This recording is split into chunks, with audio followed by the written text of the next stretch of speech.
Yeah, hello, welcome on Martin's channel. I got some requests on how to file a chainsaw chain, and I came up with an explanation that made for most of us sense. And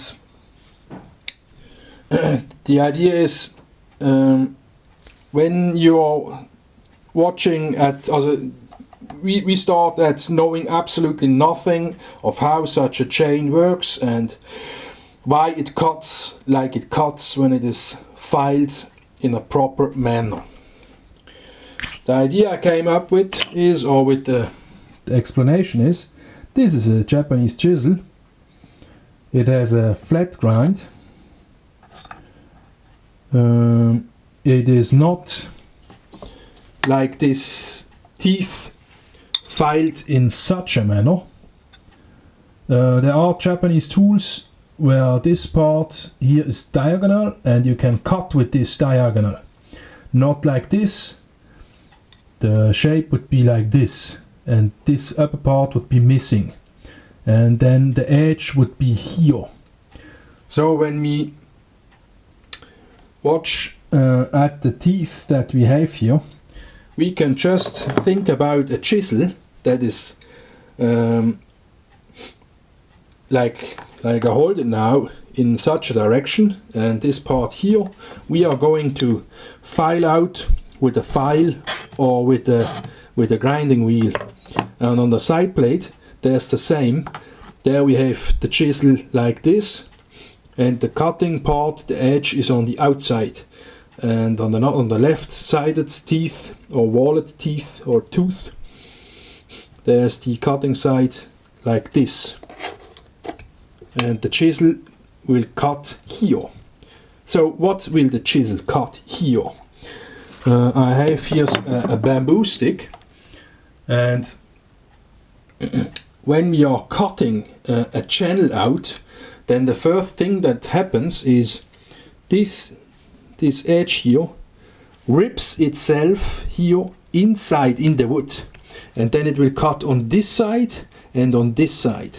And there is the idea or the explanation. We have two chisels. They are on the left side like this, and then both sides will cut. I have no similar. Here's a similar chized chisel, or at least similar. We have on the left side we have this arrangement, and on the right side we have this arrangement. Now what we are sharpening is the diagonal part here and the diagonal part here. Now the confusion starts when we have to think about, also not for all of us, for some of us, what we have to sharpen. Now this is a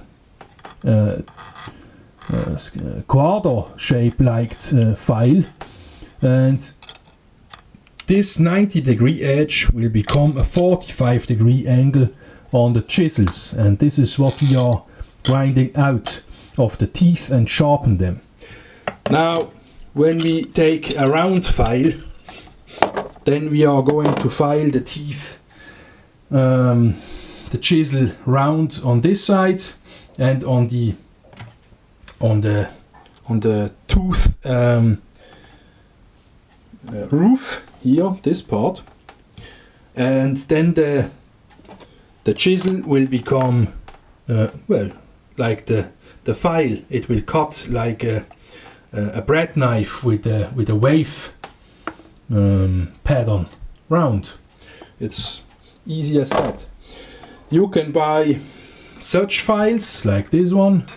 This is a Wallorp. This is some of the most expensive piece of steel you can buy on the planet. It costs about 8 to 16 or maybe higher, 25 or 30 euros. It depends where you buy it. I like them, but they are they will get dull. Don't pay too much. They are really expensive for what they are. There is another file pattern like this, but you see, this is a trapezoid. Oh, my focus. I will take a pause and change the lens, then we have another view. Makes it easier to understand what the forms are all about of the files. We'll be right back. Okay, we are back and rolling on a 35mm lens. I will maybe touch the lens or the camera, it will shake, maybe not. No, we are locked at all. Okay, back to the filing patterns. You see, this is a trapezoid form of a file. They come in a doubles, in a mirrored part, and then you have a well, I assume this is a 30-degree angle, and on the other side you will have another 30-degree angle, and it will just look like this, and from the downside, well, mirrored exactly this part. When you file, then you are cutting the upper, you can cut inside the teeth like this, and the upper part, the roof of the tooth will be sharpened, and the side edge of the cutting part of the well, tooth. Now, I assume with this explanation you understand that you have to sharpen two sides of this cutting tool, because the teeth is a combination of two chisels, and the angle of them can have whatever arrangement you can think of. On the tooth here, on the roof of the tooth, is a indication of a maybe 30-degree angle. This is a really sharp point. This gives a really sharp tip here. And the idea is that, like on a, this is a Japanese planer. You see it has a diagonal blade. When you're ripping wood out of the board, then the cutting edge here will rip diagonal out the fibers. Now, this is a special planer. It has the same properties like a chainsaw tooth, because normally here inside goes a small blade. I don't have the blade now with me. I made some new blades from a hacksaw blade. They are hard enough to cut the fibers. This is made for cutting channels in wood like this, but on this side you are cutting with this planer here, and when the blade is inserted you're cutting the fibers that have not been cut and raised up from this edge here on the side. So when you're ripping like this, you see the fibers.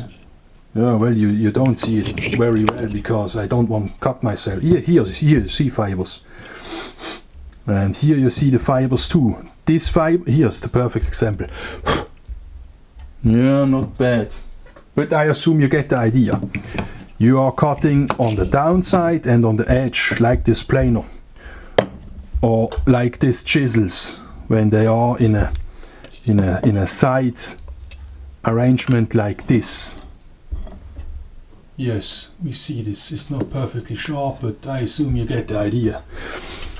And well, my idea was to explain the chainsaw cutting mechanism, and it is like a Japanese planer. There are of course other countries that make such planers. I assume the first have been made in Taiwan or Korea, maybe in China, where woodworking or carpentry had a really high standard in the in the kingdoms or whatever, in the societies, in the high society. And normally really good work had the need of really good and very precise tools. Well, again, this is what happens when a chain of a chainsaw rips a channel out of wood.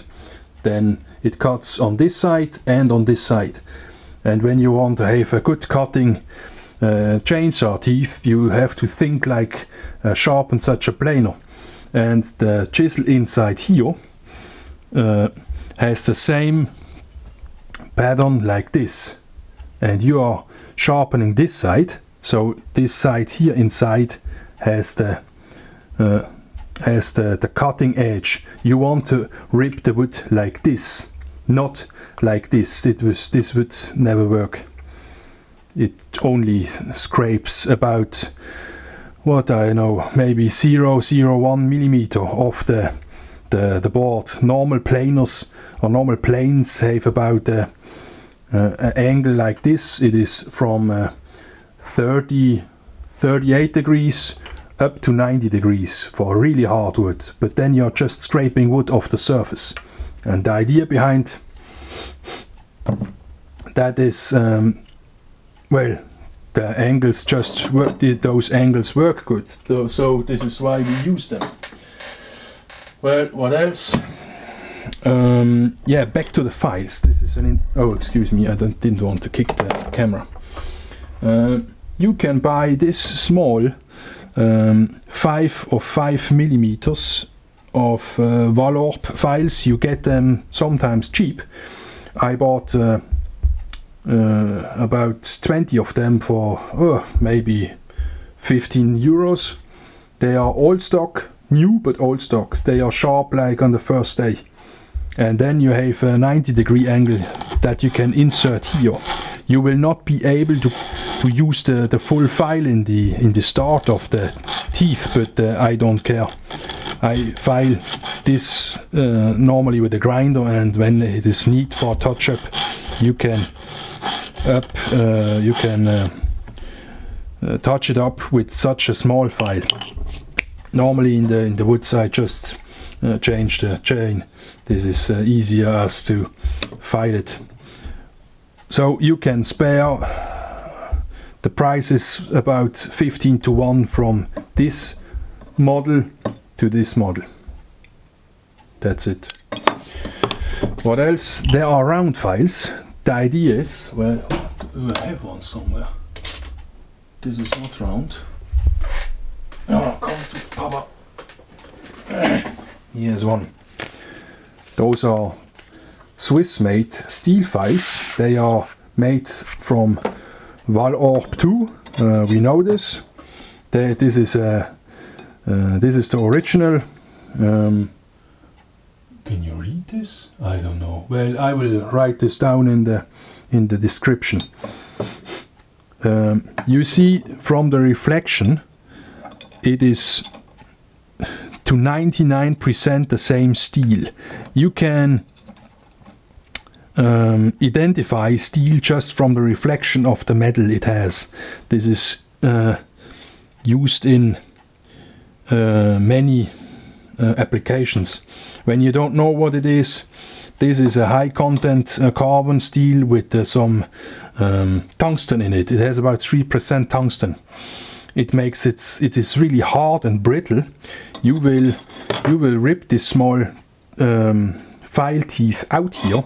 When this tooth here has been air hardened, when you're grinding it with a stone, then the teeth will become air hardened, and it will dull as such a very expensive file very fast. So you have to be very cautious not to overheat such chains while you are grinding it with a stone. I made more or less an accident. Also, I had the idea to produce a Symington 451 clone with a 3D printer, and I had the problem that the motor I used was too fast. So I had the idea, I repaired some sewing machines, and then I took just a sewing machine motor, and you can adjust that the speed of the wheel you have on the sewing machine motor. It is a servo motor. You can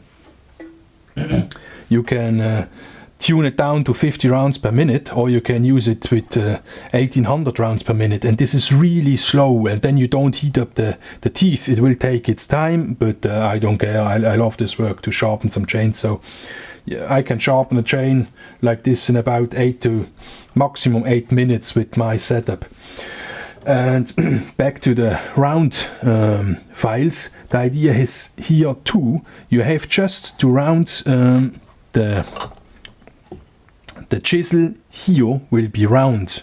You will scrape out. I have to have some model of a file. I will change this in my hands. Now, when this is the file and this is the chisel, and you are sharpening this tooth here, then this form of this file will cut out here some metal. That's it. It's easy as that. It's not complicated. It is just a form. You have to think about it, and because it is round, it really gets complicated in our head sometimes. But the idea, the basic idea, think about this chisel or think about the Japanese planer I showed you. And with the round file, you have to take the proper size here. The thickness, the diameter has to be appropriate. So the tooth, the roof of the tooth gets shaped in the right mannerism. So when you are using a too small file, let's assume this is the file. Are we seeing that? Yes, it is not perfectly big, but when you're using a too small file, you will only you will undercut the tooth, and the roof of the tooth will not be cut out properly. Do I have an example for this? Some may ask. Well, yes. We have here two diameter rods. You see, it is about half the size in diameter. It is exactly the half of the size. Yeah, maybe 10% less. When you are going to cut with such a file, what will happen? It will take out this radius, and this is about 8 millimeter. And when you take this 3 millimeter rod, it will take out a 3 millimeter or a 3 millimeter diameter. And here too, it will take out a 8 millimeter diameter, and the half of the diameter is the radius. So you have to use the tooth has a certain height, and it has a certain pitch. The pitch doesn't interest us right now.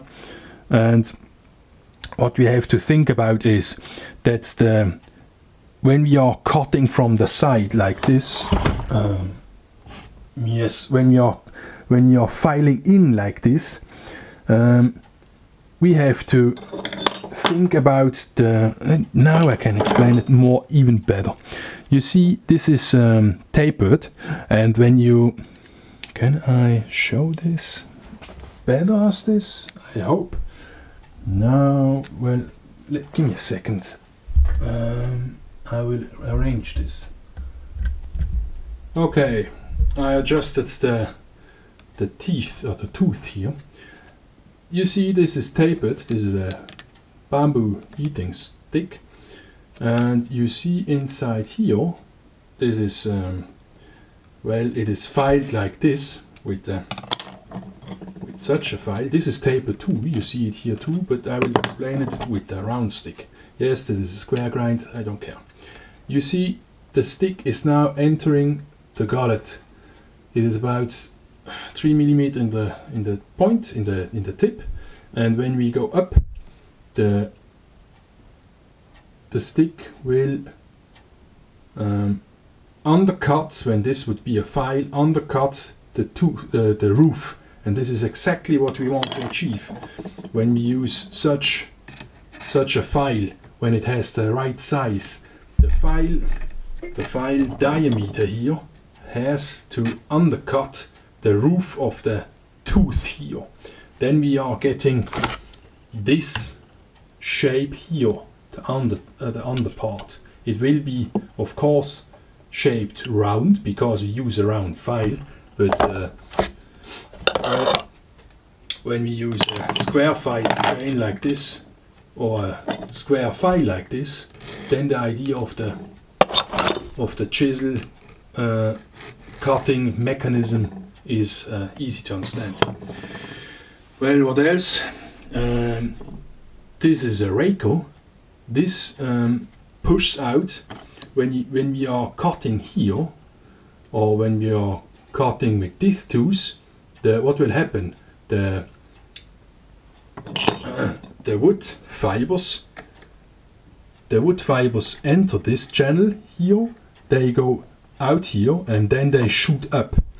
So that happens, and then this rako here has to will clean this, will clean the wood out here like this, and then it will not get hung up here in this tooth. So. And you have to clean out the channel, because the problem is the channel would get clawed without the rakers with material or chips cut off from the tooth in the first place. So the second tooth arrangement has to have a rako. This is the idea of the rako. It is copied from some small insect. Don't ask me what insect it is. I have no clue. It is some wood-eating insect. In German we say Engerling. In English I have absolutely no idea. Okay, now how does this tooth cut? The tooth cuts when it touches here in the front some wood. Now, what happens when it is well, the angle of the tooth angle is not flat like this, and it would not cut. So the tooth is cutting like this in a diagonal mannerism, like this, like the plane just upside down. I will show the plane again. Then the idea will, of course, pound in. This is the planer, and you see now the blade is diagonal inside here. So this is the blade, and this would be the tooth, and this would be the roof. So now when we are taking the stick, you see it is cutting. Why? Well, because here on this planer, this flat surface is not perfectly flat. I can maybe show it, but it's no, I don't think it is. It is what seeable on camera. When you are making such a plane, I will zoom out. Give me a sec, and then we are maybe in a better spot for an explanation. Yeah, that's not bad. Somewhat down. Yep. Yeah, the table is clogged up, I know. So let's go back somewhat. I assume this is sharp. Now we are hitting sharp. Okay.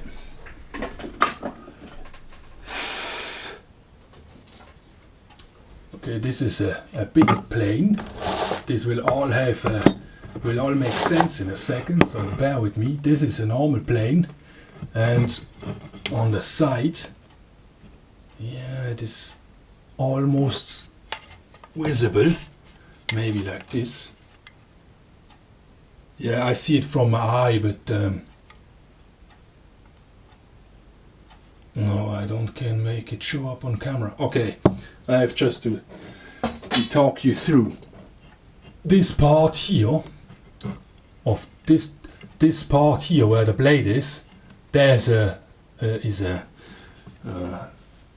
it is round. It is not perfectly straight. It is round. It is round about 0.25 millimeters. So when you are cutting with this, it will grab hereward, but not here on the end, and not on the front. Does make the sense? Yes. It will only cut about here in this dimension or area. In this part, the planer will catch wood. Yeah, now you see the friction starts here. So there's too much wood. This is not planed properly. You see it here, maybe. Yeah, you see the fibers it has cut open. Okay. Now back to the planer and the teeth. And then we have an absolutely clear image of what happens. There will be no misunderstanding or whatsoever. This looks sharp to me. Yes, it is. So now, when the tooth here, or the teeth, or whatever you want to call it, the teeth, when this teeth here gets hang up, you see what happens? The chains gets lifted up. Now, when this raker here is down too much and the teeth here hangs up, you see the raker goes up. The raker here is the adjuster of how much wood it will be cut from the teeth when the wood is, yes, here we see it perfectly, like this.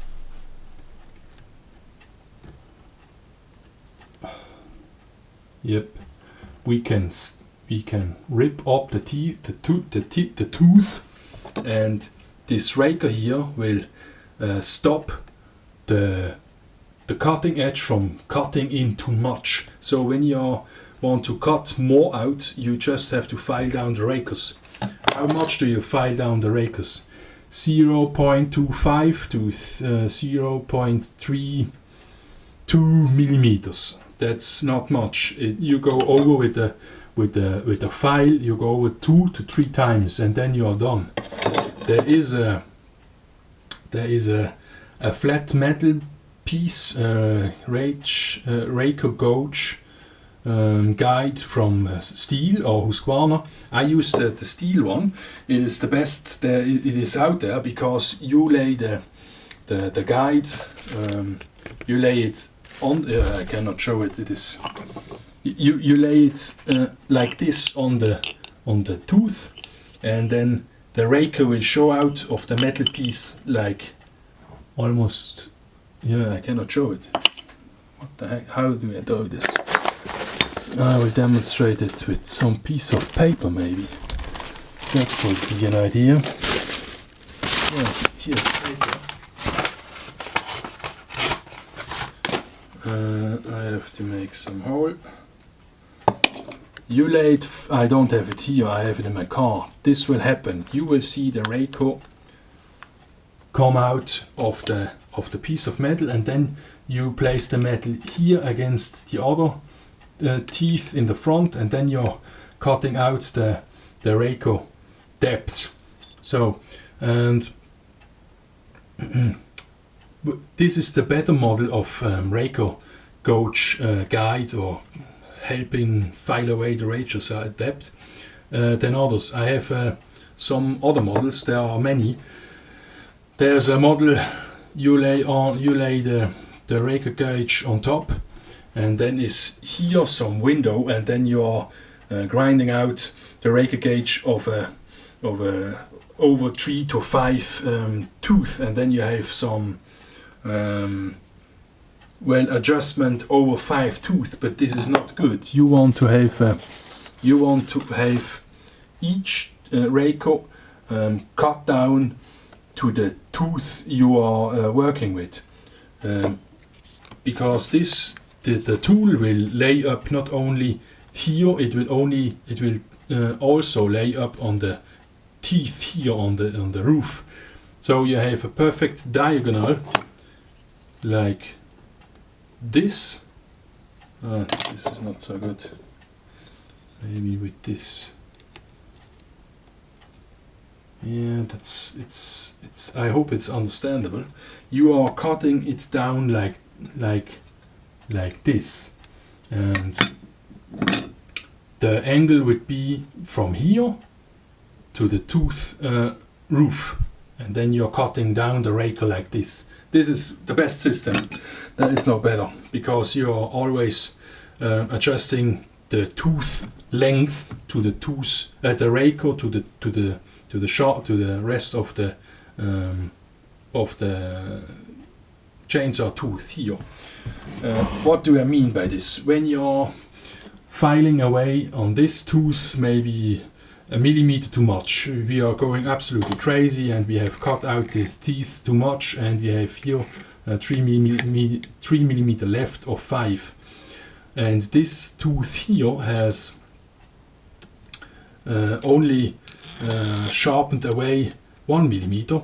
Then this tooth length from here to here, from the tip to the end of the tooth, or here from the tip to the end of the tooth, is short, and therefore the angle when the teeth is getting torn up, you see this part here moves up. This is what I want to show you. Then the rake gauge you have set for 5 tooth will not be adjusted appropriately for this tooth length and this rake depth. So when you go and search for this rake gauge from Stihl, you will see that this this is blown up. You will see that the triangle or the angle from here to the tooth roof will be adjusted from each tooth to the next tooth in a individual mannerism. Forget it about where the problems start with such chains. We don't want to have a perfect ground down chain and every teeth has to be in a tolerance of 0.5 millimeters. This is absolutely nonsense in my eyes. You have to have a sharp chain, and when one tooth has another length than another tooth, there can be a 2 millimeter difference in one tooth to the next. You normally you won't feel it. At least I don't feel it. When there's some guru out there who feels it. Okay, I'm not the guru. I'm just explaining how with a planer, with Japanese planer and side cutting cutters like the chainsaw will cut, and how you have to file so the angle from the underside of the tooth to the roof will be in the end like a chisel. That's all. I don't have more to say about this now. This is a Husqvarna chain. They are stretched before use in the fabric, in the factory. I love these chains. You don't have to adjust the tension of the chain in the bar, because it will sit tight because it has been stretched. So there's less work. Husqvarna really thinks about what is the end user doing with this chainsaw. Steel is okay, but when you want to have some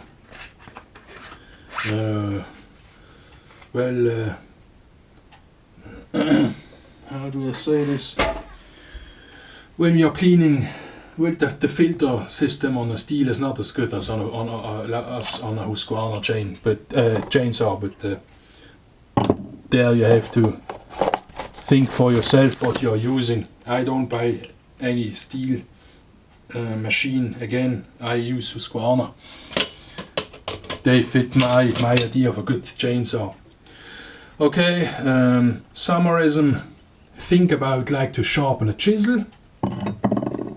Use the right file size so you get under the roof, but not too high or too deep. There are charts for this, you find them online. And for the side plate, think about the Japanese plane with this cut on the side, and you will understand how the cutting tool does its job. It cuts on the side to get the side fibers out of the way, and it will cut on the roof to the deep or to the depth, of course, or into the wood. Let's say it this way. It will cut here. That's the last thing I will say. It will cut inside the channel like this. It will cut on this side here or on the other side. When you have heavy vibrations, when you're cutting with the upside, you will get, I will show it from this side, maybe in a better angle, like this, some lights shaved over this. When you're cutting on the upside, you will get this slag here, and this slag will be put to the sprocket of to the clutch of the motor, and all this slag is gets stopped in the wood, and the chain will lift up. Then there are disharmonics start to form, and the chain or the chainsaw will rattle. The chain will make so like this. And when you are cutting on the downside, this will not happen at all. So whenever you can, use the pulling side of the chain. It makes life easier, and it will not start to rattle like some crazy machine. Well, what else? Well, when you like to cut with such old machines, use some gloves, very thick woven gloves. They are made to carry heavy objects in a bakery. Those are some high insulating Kevlar gloves. You get them about for $5 or €10 depending on where you are. Then you can use such an old chainsaw like this. This is a model 254. It will vibrate, well, I will not say crazy, but it vibrates more than a 550, a modern Mark II. But well, I like this saw. It uses not as well. It uses fuel, but it is very light and has it has enough power to cut some trees down. And it is light. What else? I don't have anything more to add to this. Remember, you are filing a chisel and you're cutting with a chisel when you have a chisel grind on it. And when you have a round grind on it, it is the same. You have a chisel that is round here, here. But the cutting idea is the same. Square grinds cut from experiments about 20% faster than a normal round grind chain, but when there are rumors about such square filed chains will make better, meaner wounds, but well, when you're cutting yourself with a chainsaw, you are out of business. It's that easy. So how deep you cut yourself is really not the place where we want to go. You have to protect yourself to not get. You don't want to cut yourself. You don't want to go there. You have to be as cautious as human possible. This is a beast when you get cut. I cut myself in the finger. It was not so a funny experience. I cut myself when I was pushing the chain back like this, and I did it with some screwdriver, and then now it stopped, now it moves, and I cut myself here on the where I was pulling on the chain with the screwdriver. It happened like this, and then whoosh. So don't move it with your fingers, or with some screwdrivers. Use your gloves, and then only then touch the cutting parts. That's all. Have fun. I hope this helps. But I can say you, when you understand this, you will go and file these chains like a profi in the first try, because the idea is usable. For the angles here, I forgot. You can grind these chains in a 30-degree angle to an almost about 90-degree angle. I tested it on my Makita on a small tree care machine, on an 18 volt, and when you have a 90-degree angle, the chain will cut, of course, but when you are going to, let's say, from a 90-degree to a 70-degree, or to a, okay, let's open this way. You have about 0 degree, you have 15 degrees, you have 20, you have 30, you have 40. When you're over 38, you're only going to destabilize the edge here, because the edge here will be really tippy, but it will not absorb as this tip here, like this. When you have such a steep angle here, this will be the cutting edge.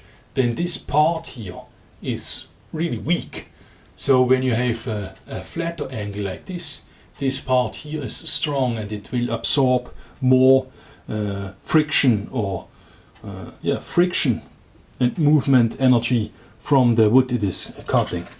So, and now let's make a point, because I want to go to sleep. Well, I think it's all said about, and I cannot add any more precise words, so I will finish the clip here. Thanks, and happy sharpening. Bye.